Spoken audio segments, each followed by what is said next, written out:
네, 오늘 저희가 함께 살펴볼 자료는 좀 흥미로운데요. 희귀식물 따뚜룹하고요.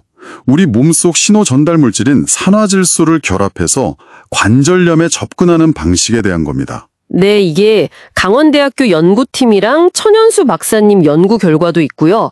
또 동의보감 같은 옛날 의학서적 기록, 심지어 실제 환자분들 경험담까지 좀 다양한 자료들을 저희가 받았어요. 그렇죠. 그래서 이 조합이 관절염 치료에 어떤 새로운 가능성을 보여주는 건지, 그 과학적 근거나 실제 효과는 어떤지 핵심 위주로 좀 빠르게 파악해보는 게 목표입니다. 맞습니다. 어떤 점이 혁신적인지, 약간 아하 하는 그런 순간을 찾아보는 재미도 있을 것 같고요. 자, 그럼 한번 펼쳐볼까요? 좋습니다. 그럼 핵심 질문부터 던져보죠. 따뚜룹이라는 이 희귀한 식물이 어떻게 산화질소랑 만나서 관절염의 새로운 해법으로 떠오르는 걸까요? 일단 따뚜룹. 이게 좀 특별해요. 자료 보니까 해발 800m 이상 아주 높은 곳에서만 자생한다고 하네요. 아, 그래서 인공재배도 어렵다고요? 네, 그래서 산림과학원에서 한 10년 동안 이걸 보존해 왔다고 해요. 근데 예전부터 동의보감 같은 데 보면 관절염에 효능이 있다고 전해져 내려왔던 식물이죠. 그렇군요. 전통적으로도 쓰임새가 있었네요. 그렇죠. 그러다가 이제 강원대 연구팀이 본격적으로 성분 분석을 한 거예요. 해보니까 관절염뿐만 아니라 종양치료에도 효과가 있을 가능성을 발견한 거죠. 아, 거기서 이제 산화질소, NO와의 결합 연구로 이어진 거군요. 네, 맞습니다.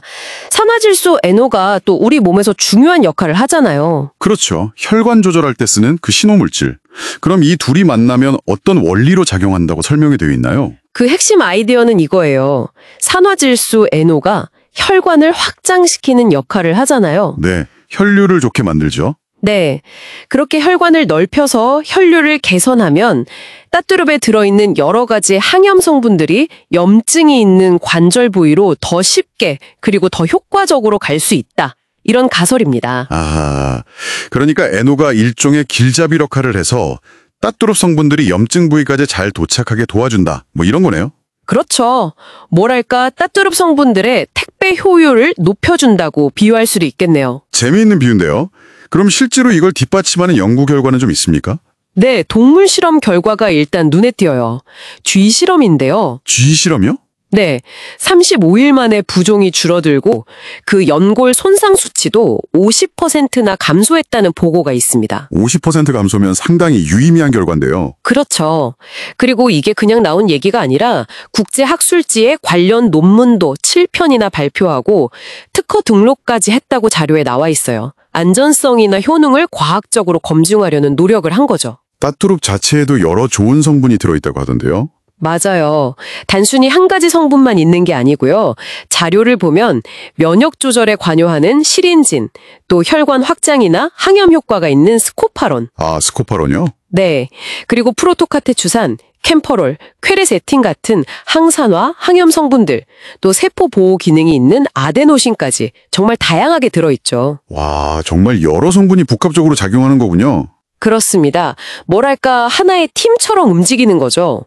다양한 유효 성분들이 같이 시너지를 낼 수 있다는 가능성을 보는 거고, 여기서 NO는 이 팀의 활동을 돕는 조력자 역할인 셈이고요. 이런 연구 결과 말고 혹시 사람에게 적용된 사례 같은 것도 자료에 있었나요? 네, 그 사례가 좀 인상 깊었어요.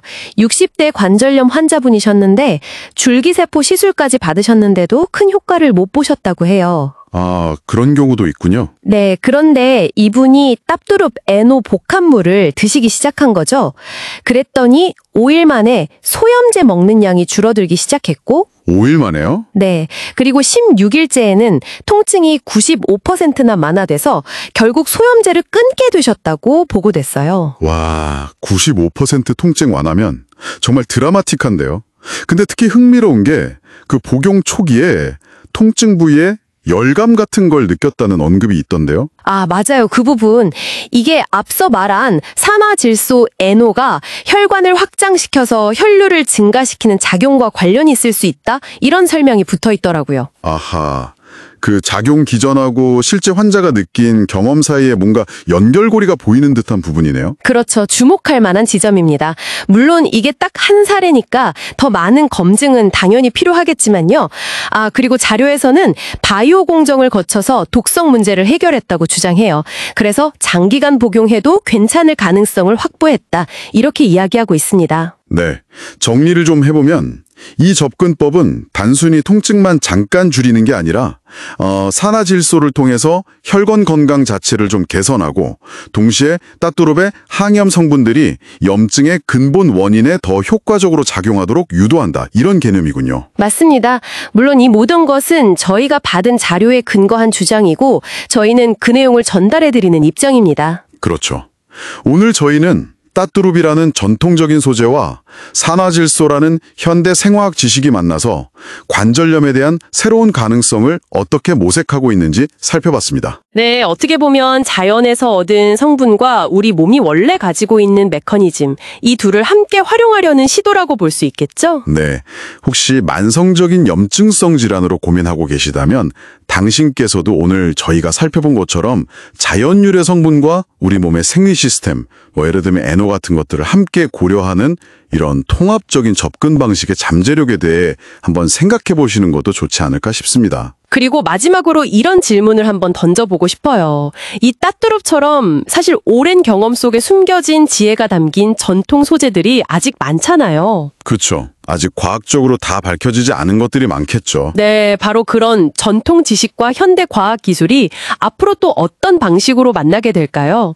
그리고 그 만남을 통해 우리가 지금은 미처 생각하지 못하고 있는 어떤 건강 문제 해결의 실마리를 또 찾아낼 수 있을지 한 번쯤 생각해 보는 것도 의미 있을 것 같습니다.